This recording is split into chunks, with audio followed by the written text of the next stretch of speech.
What's up, family? Welcome to Ask to My Ox. Where we challenge you to stop playing and start pushing.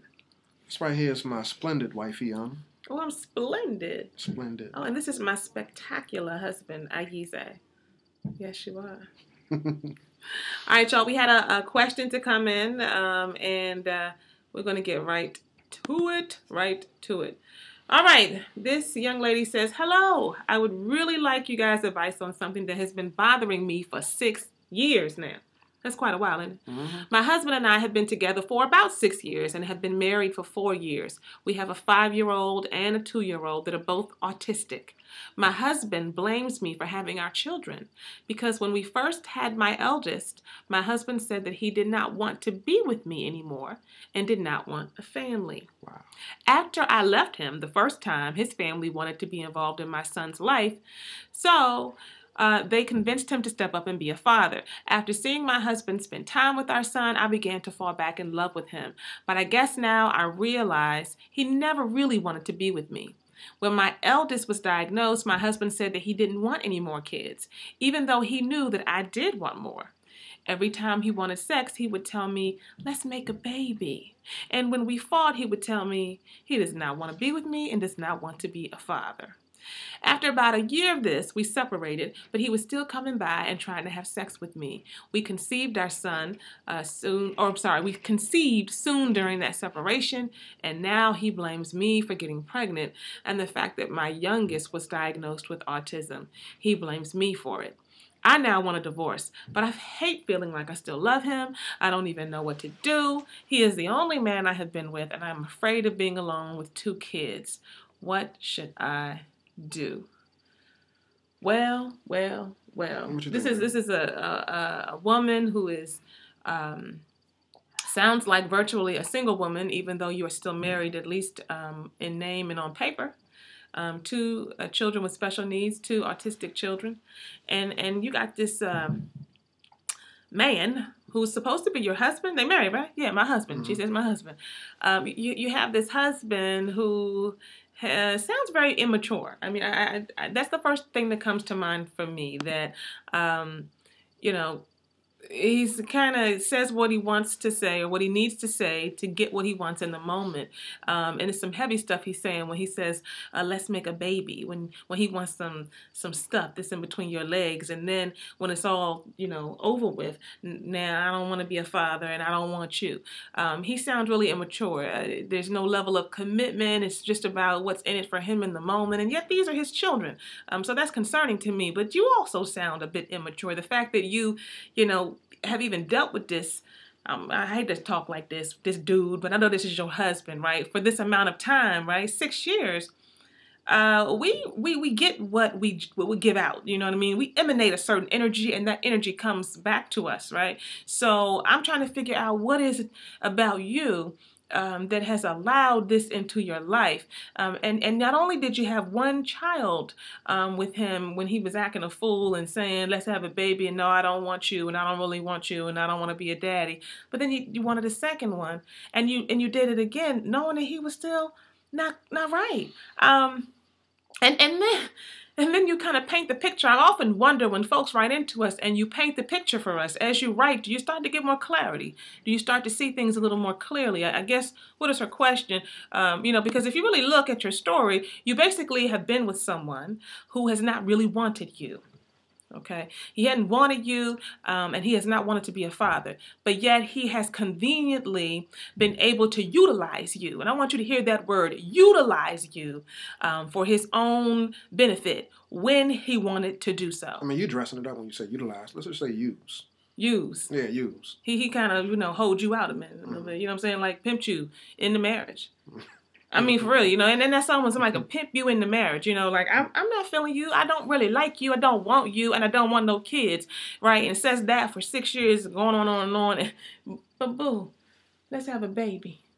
Women, we like, let's make a baby. Especially if you're in that space where you want a baby, because that makes me feel like not only do you want a baby and you want to make a baby, you want to make it with me. Mm-hmm. I'm good enough for that. I can be the mother of your children or your child. I don't know, sis. Your question is, what should I do? I'm afraid of being alone with 2 kids. I'm going to address that in a moment because that's a separate issue. That doesn't really have anything to do with him per se. But when it comes to this situation with this man who has the title of being your husband, let's just look at what a husband should be. And let's break that down for a second. Just for a quick second. We're not going to cover it entirely, but a husband should be a protector. Is he that for you? No, crickets. A husband should be someone who is a strong support to you. Is he that for you? Doesn't sound like it. Crickets. A husband should be a provider. Is he that for you? And a provision is about more than finances. Provision is about emotional provision. Provision is about intellectual stimulation and provision. It is about, just covering you. Okay, being able to cover you and get you and stand in the gap for you when you have soft and weak spaces and places in your life, right? Has he been that for you? Crickets. What else is a man supposed to do? A husband supposed to do for a wife, sweetheart? Just name a couple of things because we could go on into this all day long. What else should she ask herself in terms of what a husband is supposed to do for his wife? A husband is supposed to demonstrate his commitment not only to his woman, to his wife, but a husband is supposed to demonstrate his commitment and his priestlyhood when it comes to being the man of the house. Mm-hmm. And being there not only for his wife but for his children. This letter right here, or this question per se, it infuriates me to some degree because, dude, you got to man up. You really got to man up. And you probably won't even watch this video, but it infuriates me because, again, you have 2 children, and at the onset of difficulty, physical limitations, disability, you decide you don't want no more. You tap out. Mm-hmm. That's a weak-ass, punk-ass move right there. Mm-hmm. It really is. I mean, there's so many children out here who, number one, didn't ask to come into the world, but you were fortunate enough to have a child who came into the world through your woman and through you, and as a result, you have an opportunity to be a blessing to the child that's now here. Mm-hmm. But you decide to tap out. You can't take no more. It's too overwhelming. You said you didn't want to, but yet you decided that you wanted to lay down and give the lovey-dovey, sweet talk, pillow talk type stuff, but yet you're not willing to commit to the outcome. That ain't cool right there. And let me just say this too. I understand that when hormones get involved and emotions and you got all of these neurons and synapses that are firing back and forth and you're just playing out horny in a moment, that it's easy to say stuff that you really don't mean.